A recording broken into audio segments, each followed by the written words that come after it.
Hello students, good morning. I hope you all will be fine.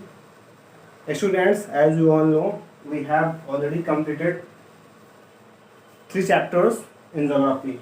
Today we are going to start chapter 4, a very new topic, agriculture. Okay, and I hope you all will be familiar with agriculture. You must be knowing what agriculture is. बच्चों, आप सभी को पता ही होगा कि agriculture क्या होता है और आपने इसके बारे में पहले भी पढ़ा होगा। तो एक नया टॉपिक है बट बहुत ही इम्पोर्टेंट टॉपिक है एग्रीकल्चर। और अभी आसपास जितने भी एग्जाम्स हुए हैं हाल फिलहाल में, उसमें यहाँ से काफ़ी क्वेश्चन देखने को मिले हैं। ज्योग्राफी हो या फिर मैथ हो, यहाँ पे इससे क्वेश्चन ऑब्वियसली पूछे ही जाते हैं। आज इंट्रोडक्शन देंगे, इस चैप्टर का इंट्रोडक्टरी वीडियो होगा। कुछ चीज़ें हम सीखेंगे, डेफिनेशन सीखेंगे, जानेंगे एग्रीकल्चर क्या होता है, ठीक है, क्या इंपॉर्टेंस है हमारे कंट्री में इसका। ये चीज़ें हम आज की वीडियो में समझेंगे, जानेंगे, ठीक है। आपकी बुक में ये पेज नंबर बच्चों, आप पेज नंबर 34 पर आप इस चैप्टर को जाकर पढ़ सकते हैं, ठीक है। यहाँ पे कुछ चीज़ें देख सकते हैं। चलिए, सबसे पहले बच्चों एग्रीकल्चर के बारे में हम समझते हैं, एग्रीकल्चर क्या होता है। बच्चों, एग्रीकल्चर को मैं हिंदी में अगर कहूँ तो उसको हिंदी में बोलते हैं कृषि। क्या बोलते हैं? कृषि बोलते हैं। स्टूडेंट्स, कृषि का मतलब होता है फार्मिंग। क्या होता है? एक और नेम है इसका, फार्मिंग। अब फार्मिंग मतलब क्या होता है, तो चलिए मैं आपको हिंदी में समझाता हूँ। आपने खेती करना सुना हो, और खेती करना आप सब जानते हैं कि हम लोग, ठीक है, हम सारे लोग रूरल एरियाज को बिलोंग करते हैं और यहाँ पे हमारा प्राइमरी जो ऑक्यूपेशन होता है मोस्ट ऑफ द पीपल का, वो क्या है? फार्मिंग ही है या फिर एग्रीकल्चर ही है, ठीक है। अब डिफरेंस क्या होता है फार्मिंग एंड एग्रीकल्चर में? एक छोटा सा डिफरेंस है। वैसे तो फार्मिंग, खेती और एग्रीकल्चर, कृषि एक ही चीज़ें होती है, बट थोड़ा सा डिफरेंस होता है जो मैं आपको आज बताने वाला हूँ। जो चीज़ें हम लोग गलती करते हैं समझने में कि farming and agriculture both the terms denote to the same occupation is that, क्या ऐसा होता है? क्या एग्रीकल्चर और फार्मिंग दोनों एक ही चीज़ को दिखाता है? क्या ऐसा है? या फिर एग्रीकल्चर अगर एक फार्मिंग एक चीज़ नहीं है तो एग्रीकल्चर एक्चुअली होता क्या है? तो चलिए मैं सबसे पहले आपको डेफिनेशन दिखाता हूँ। आप देखिए इस बॉक्स में डेफिनेशन दी गई है, इसको पढ़ते हैं, समझने की कोशिश करते हैं। The science art and practice. अब इस चीज़ को समझिएगा बच्चों, विज्ञान, कला या फिर प्रैक्टिस, जो कर्म हम लोग कर रहे हैं, ऑफ कल्टिवेटिंग द सॉइल, मिट्टी को कल्टीवेट किया जाता है, ठीक है बच्चों। अब कल्टीवेशन क्या होता है आप जानते हैं, खुदाई करके उसमें बीज डाला जाता है। बीज डालने के बाद उसमें खेती की जाती है और उसके बाद हमें कुछ नया हम, ठीक है, प्रोड्यूस करते हैं। तो ये जो प्रोसेस होता है वो कल्टीवेशन कहलाता है। तो आप देखिए, अब जो कल्टीवेशन होता है वो अलग चीज़ है, फार्मिंग जो है वो अलग चीज़ है, और एग्रीकल्चर जो है वो अलग चीज़ है। तीनों अलग अलग टर्म है, कल्टीवेशन, फॉर्मेशन एंड एग्रीकल्चर, ठीक है। ये तीनों ही अलग अलग टर्म है बच्चों। फॉर्मेशन या फार्मिंग के लिए farming, then agriculture and then farming, cultivation and agriculture ठीक है। ये तीनों ही बिल्कुल डिफरेंट टर्म्स है बच्चों। अब यहाँ पे डिफरेंस क्या है? फार्मिंग क्या होती है? खेती करना। अब देखिए, कल्टीवेशन के लिए, यानी कि कल्टीवेशन के लिए जो भी प्रोसेस हम करते हैं वो फार्मिंग होता है, ठीक है। अब खेत में आप कोई भी काम करें, सबसे पहले हम कल्टीवेशन को समझते हैं। कल्टीवेशन क्या होता है?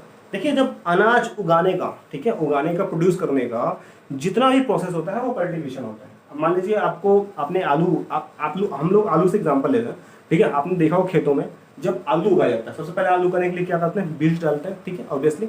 उसके बाद बीज डालने के बाद क्या होता है? वो धीरे धीरे अपने आप ग्रो करेगा, और धीरे धीरे बीज डालने के बाद एक दिन वो जब अपने आप जब वो आलू उग जाएगा तो उसको हम निकाल लेते हैं, प्रोड्यूस कर लेते हैं। तो वो जो पूरा प्रोसेस होता है बीज डालने से लेकर निकालने तक, प्रोड्यूस करने तक, तो वो क्या कहलाता है? कल्टीवेशन कहलाता है बच्चों। उस दौरान जितनी भी एक्टिविटीज की जाती हैं वो फार्मिंग कहलाती है। और इसी कल्टीवेशन के साथ अगर मैंने यहाँ पर कल्टीवेशन में केवल क्या लिया? ऐसी चीजें ली जिसको हम कल्टीवेट करते हैं, जो उगाई जाती हैं।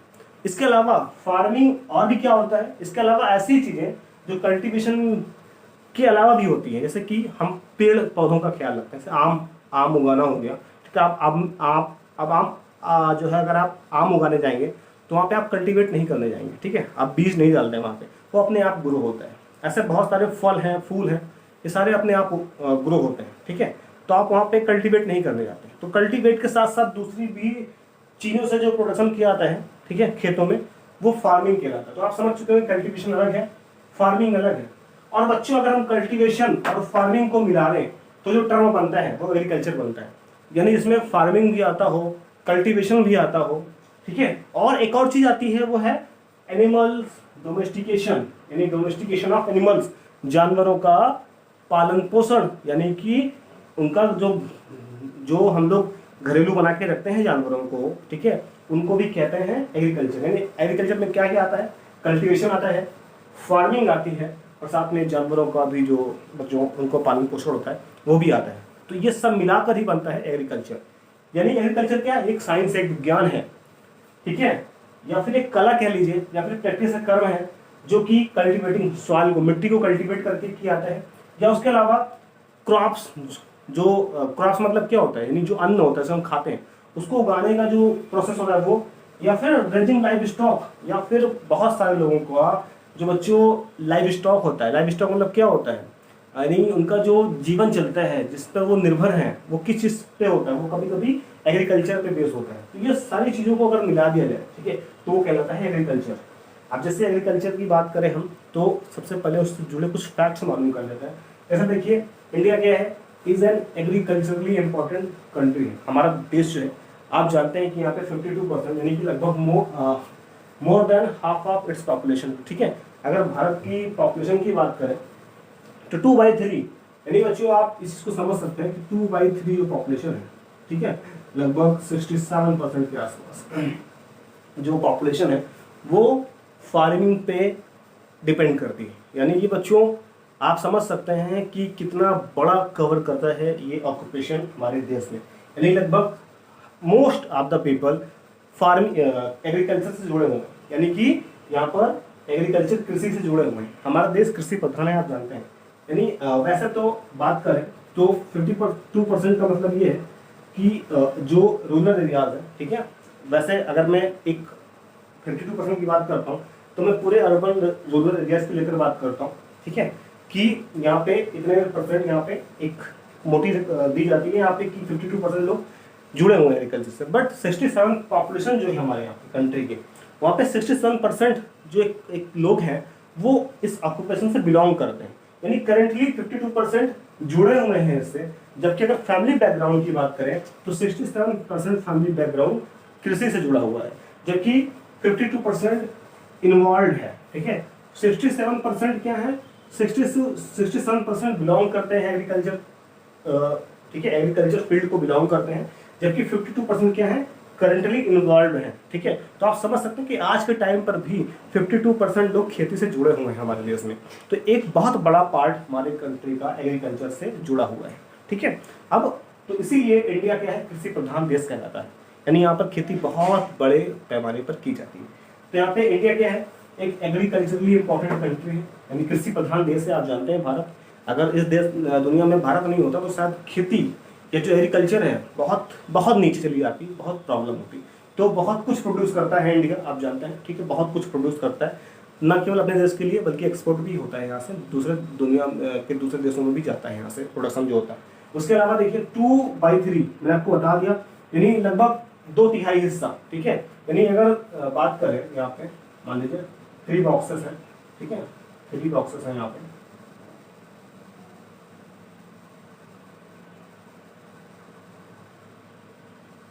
ठीक है बच्चों, 3 बॉक्सेस हैं। तो इन 3 बॉक्सेस में क्या होता है, सॉरी, तो बच्चों 3 बॉक्सेस अगर मैं बात करूं यहाँ पे, चलिए मैं इधर बना लेता हूँ, तो बन नहीं पा रहा है।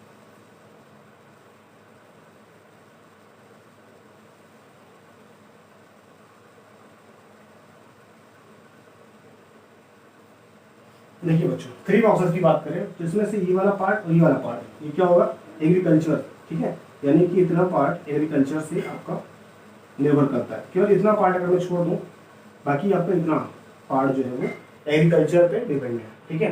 तो आप समझ सकते हैं कि इंडिया में एग्रीकल्चर का क्या इंपॉर्टेंस। दूसरी बात, आपने ये समझ लिया कि इंडिया एक कृषि प्रधान देश है। दूसरा, आपसे क्वेश्चन पूछ सकता है कि कितना परसेंट इंडिया में, अगर परसेंटेज बताइए आप, या फिर रेशियो बताइए, या फिर फ्रैक्शनल बताइए कि कितना पॉपुलेशन इंडिया की एग्रीकल्चरल एक्टिविटीज में। अब एग्रीकल्चरल एक्टिविटीज का मतलब ये नहीं है केवल फार्मिंग की। अगर आपसे फार्मिंग पूछे, खेती पूछे तो वो अलग है, कल्टीवेशन पूछे तो अलग है।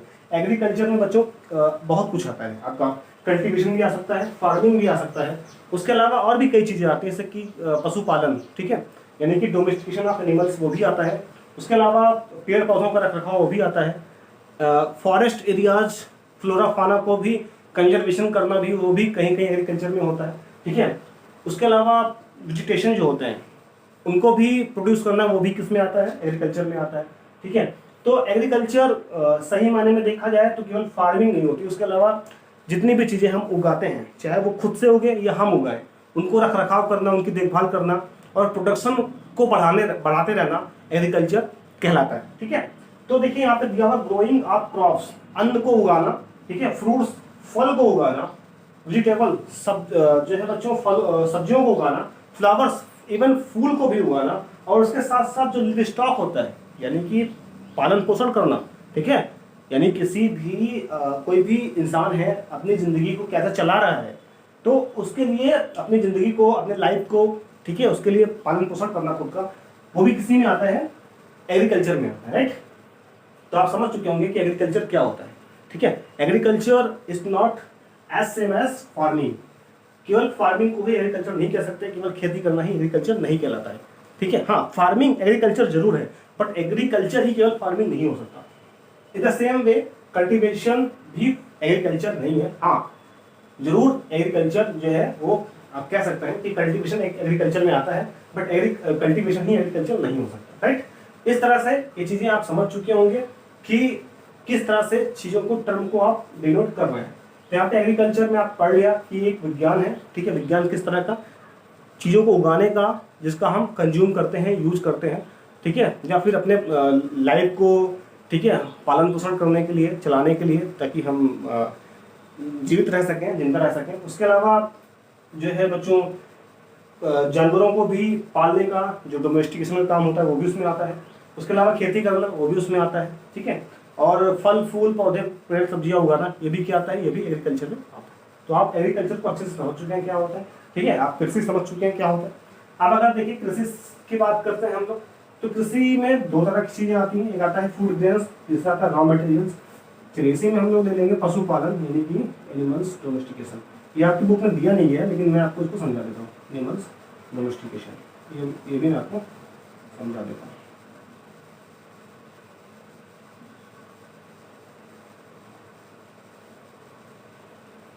सो स्टूडेंट्स, आप यहाँ पे देखिए food grains, raw materials and animals domestication.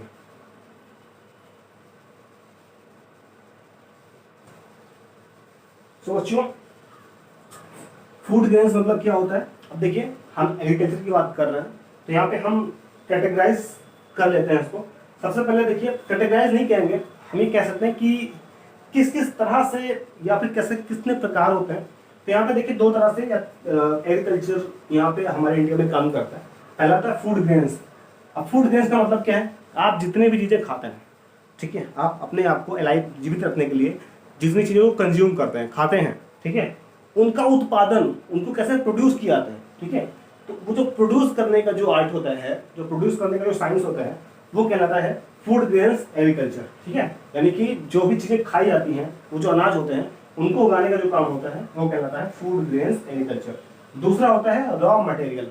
Raw material कच्चा माल, यानी कच्चा माल क्या होता है, जो चीज़ें हम खाने के लिए यूज़ नहीं करते, उसके अलावा दूसरी चीज़ों के लिए यूज करते हैं। जैसे कि आप मान लीजिए, जैसे कि कॉटन हो गया, ठीक है, कॉटन के साथ साथ बच्चों जैसे ऑयल हो गया, ठीक है, या फिर उसके अलावा आप कह सकते हैं कि आपका फ्रूट्स हो जाता है, ठीक है। फ्रूट्स तो चलो मान लो फूड ग्रेन्स में आ जाता है। रॉ मटेरियल में आप कॉटन ले सकते हैं, ठीक है, कॉटन भी है। उसके अलावा जो आप देखिए सिल्क वगैरह का है, ठीक है। आप देखिए एक चीज़ और मुझे बताइए, आप सिल्क आपने देखा हो, सिल्क, ठीक है, या फिर आपने वूल देखा होगा। तो आप मुझे एक बात बताओ बच्चों, जो सिल्क होता है या वूल होता है, क्या ये फार्मिंग में आप इसको इंक्लूड कर सकते हैं, क्या इसको आप खेती में इंक्लूड करेंगे। तो आप बोलेंगे सर नहीं, वूल या सिल्क जो होता है वो एनिमल से निकलता है। तो बस यही मैं आपको समझाना चाहता हूँ कि जो सिल्क और वूल है ये फार्मिंग का पार्ट नहीं है, बट ये एग्रीकल्चर का पार्ट जरूर है, ठीक है। तो ये सिल्क और वूल तो एनिमल से प्राप्त किए जाते हैं, बट इसमें भी क्या होता है, एग्रीकल्चर इन्वॉल्व होता है, ठीक है। तो इसी वजह से सिल्क और वूल जो है वो एग्रीकल्चर का पार्ट है, बट फार्मिंग का पार्ट नहीं है, ठीक है। तो देखिए रॉ मटेरियल्स में कॉटन होता है, ठीक है। कॉटन के अलावा ऑयल मैंने आपको बता दिया, उसके अलावा भी बहुत सारी ऐसी चीज़ें हैं जो हम फूड ग्रेन्स में डायरेक्ट यूज नहीं करते। उसके अलावा और भी कई चीज़ों उसको जो जैसे टी है, कॉफ़ी है बच्चों, ठीक है, आप ले सकते हैं एग्जाम्पल, कॉटन का हो गया, टी हो गया या कॉफ़ी हो गया, इनको रॉ मटेरियल बोलते हैं। यानी इनका यूज डायरेक्ट अन्न के लिए, अनाज उगाने के लिए नहीं होता है, बल्कि इनको कच्चा माल इनका उत्पादन किया जाता है और बाद में इनको किसी तरीके से इनको साफ करके या कैसे भी करके इनका हम यूज़ करते हैं, आर्टिफिशियली कर सकते हैं या खाने के लिए कर सकते हैं या किसी और तरीके से हम इनका यूज़ कर सकते हैं, बट डायरेक्ट एडिबल नहीं होते, डायरेक्ट खाने के लिए हम इनका यूज़ नहीं करते, अनाज के तौर पर इनको हम नहीं उगाते हैं, तो वो कहलाते हैं रॉ मटेरियल्स। तीसरा एनिमल्स डोमेस्टिकेशन। अब एनिमल्स का डोमेस्टिकेशन ऐसा नहीं कि आपने डॉग पाल लिया तो वो एग्रीकल्चर में आ गया, ठीक है। कुत्ता पाल लेना या फिर खरगोश पाल लेना ये एग्रीकल्चर में नहीं आता। अब देखिए एनिमल्स डोमेस्टिकेशन उस तरह से करना ताकि इससे आपको एग्रीकल्चर में इसकी हेल्प मिल सके, वो कहलाता है एग्रीकल्चर एनिमल्स डोमेस्टिकेशन। जैसे कि गाय का पालना, गाय का पालने से क्या हमको मिल्क मिलता है, ठीक है। तो मिल्क का प्रोडक्शन हो रहा है, और मिल्क चूंकि एग्रीकल्चर में आता है इसलिए एनिमल्स डोमेस्टिकेशन को एग्रीकल्चर में इन्वॉल्व किया जाता है, ठीक है। तो गाय का पालना, भैंस का पालना, बकरी का पालना, ठीक है। उसके अलावा बच्चों यहाँ पे भैंस ऑक्स वगैरह का भी पालना जो होता है वो सारी क्या चीजें कहलाती है, एग्रीकल्चर एनिमल्स डोमेस्टिकेशन कहलाती है, या फिर एनिमल्स डोमेस्टिकेशन एग्रीकल्चर कहलाती है, ठीक है।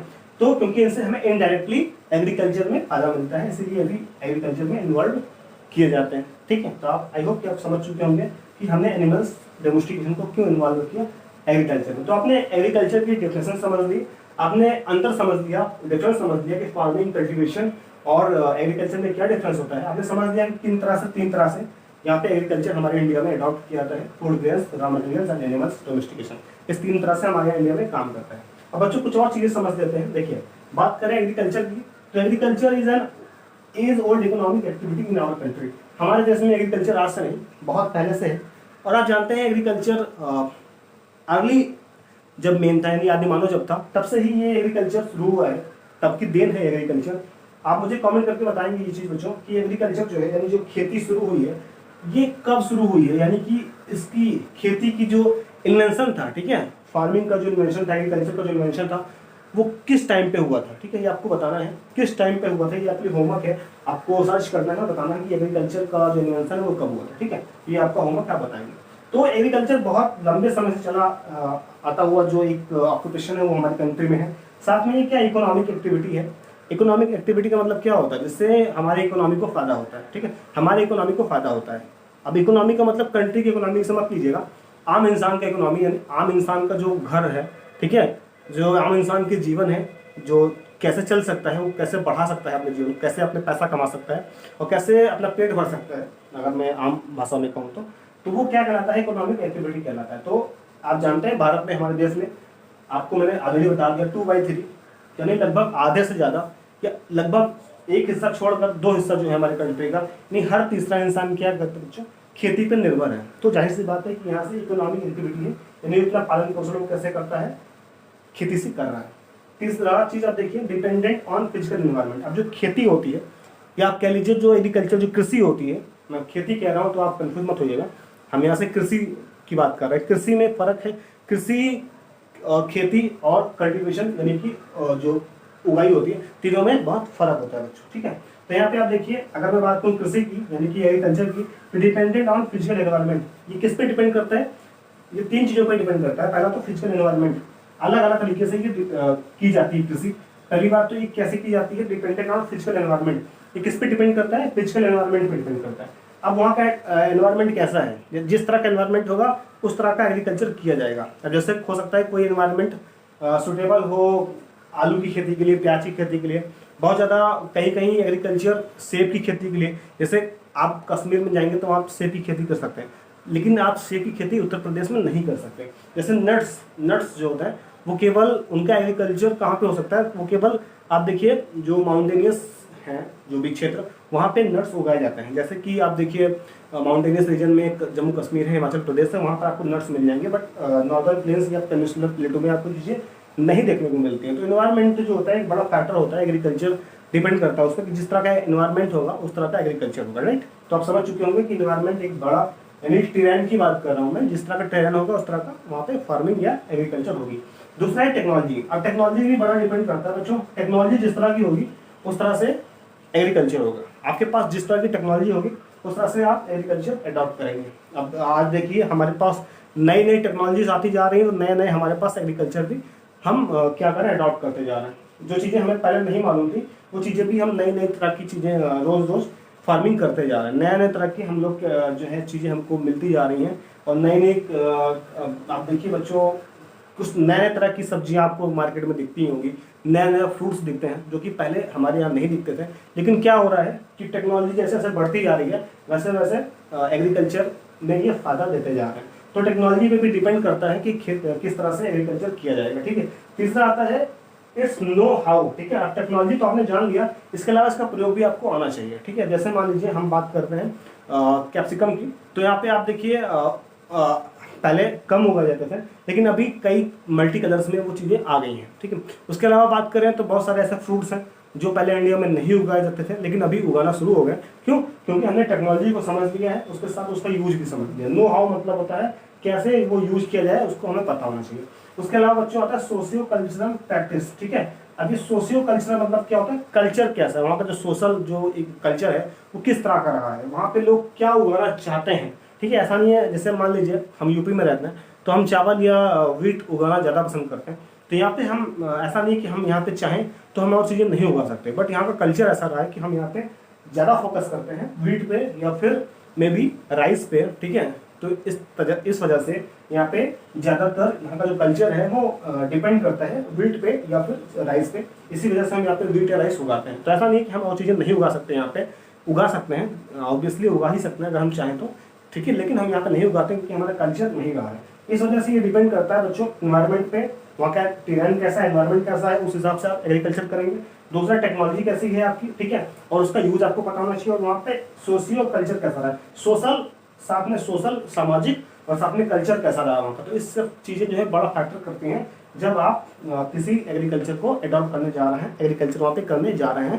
ये चीज़ें बड़ा फैक्टर है जो आपको ध्यान में रखनी पड़ती है, ठीक है। तो आई होप कि आपको एग्रीकल्चर से रिलेटेड इतनी चीज़ें आपको समझ में आ गई। अब बच्चों एग्रीकल्चर आज हम पढ़ लेते हैं कि 2 टाइप के होते हैं, कौन कौन से। उसके अलावा हम पढ़ेंगे कि अलग अलग रीजन में, अलग अलग एरियाज में, अलग अलग स्टेट्स में किन किन तरीके से खेती की जाती है। तो देखिए बात करेंगे, सबसे पहले 2 तरह से होते हैं एग्रीकल्चर, 2 टाइप्स के होते हैं। देखिए बच्चों, पहला है सब्सिस्टेंस एंड दूसरा है कॉमर्शियल। अब बच्चों सब्सिस्टेंस क्या होता है, सब्सिस्टेंस की बात करें अगर तो देखिए सब्सिस्टेंस मतलब होता है बच्चों ऐसी खेती जो केवल और केवल किसी व्यक्ति के यानी किसी पर्सन के लाइफ स्टॉक के लिए की जाती है। लाइफ स्टॉक मतलब क्या है, उसका जीवन उससे चल सके, यानी अपना पेट पाल सके, वो केवल अपना जो जीवन है वो सुचारू रूप से चला सके, यानी वो गरीब ना रह जाए, यानी वो बिना मतलब भूखा ना मरने पाए। अब कहता नहीं है कि 2 जून की रोटी मिल जाए, तो ऐसा एक तरीके से आप कह सकते हैं कि उसका पालन पोषण हो सके, ठीक है, उसका लाइफ चल सके, ठीक है, वो ठीक ठाक कमा सके, उसके लिए सब्सिस्टेंस एग्रीकल्चर किया जाता है। जैसे कि आपने देखा होगा 90% जो हमारे यहाँ की जो पॉपुलेशन है एग्रीकल्चर जो भी एक्टिविटर है, ठीक है, उनकी जो पॉपुलेशन है वो क्या है बच्चों, वो सब्सिस्टेंस एग्रीकल्चर पर डिपेंड करती है। वो केवल फार्मिंग या एग्रीकल्चर इसीलिए करते हैं ताकि उनका खर्चा चल सके और वो सुकून से रह सकें। वो अमीर नहीं होते या फिर वो रिच नहीं होते। जितने भी हमारे यहाँ के फार्मर हैं, आप देखिए किसान हैं, वो क्या होता है बच्चों, वो इतने अमीर नहीं होते कि वो बहुत ज़्यादा अपने ज़रूरतों को पूरी कर सकें। बस वो केवल क्या है, जितना भी उनको चाहिए होता है उतना ही वो मतलब अपने पैसे इकट्ठा कर पाते हैं खेती से, ठीक है। तो ये सब क्यों होता है, क्योंकि सब्सिस्टेंस वो एग्रीकल्चर कर रहे हैं, यानी कि अपने जीवन को चला पा रहे हैं, बस इतना ही वो कमा पाते हैं फार्मिंग से, ठीक है। तो सब्सिस्टेंस एग्रीकल्चर ऐसा एग्रीकल्चर है जिससे केवल उनका पालन पोषण चल सके, उनका खर्चा चल सके और वो जीवित रह सके। तो ऐसी खेती जो होती है वो सब्सिस्टेंस खेती कहलाती है।